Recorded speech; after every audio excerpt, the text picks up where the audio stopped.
সারা দেশে ২৮ June vitamin A plus campaign অনুষ্ঠিত হবে বলে জানিয়েছেন স্বাস্থ্য প্রতিমন্ত্রী ডক্টর এম এ মুহিত।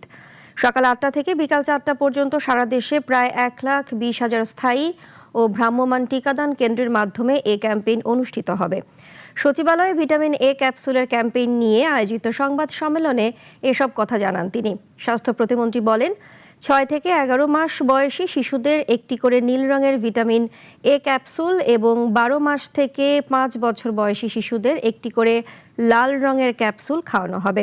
এ সময় ২,৪০,০০,০০০ শিশুকে ভিটামিন এ প্লাস ক্যাপসুল খাওয়ানোর লক্ষ্যমাত্রা নির্ধারণ করা হয়েছে বলেও জানান তিনি। ৪টা পর্যন্ত সারা দেশে একযোগে হবে। ৬ মাস থেকে ১১ মাস বয়সী যে বাচ্চারা ১ বছরের কম বয়সী তাদেরকে আমরা নীল রঙের একটা ভিটামিন এ ক্যাপসুল থেকে খাওয়াবো।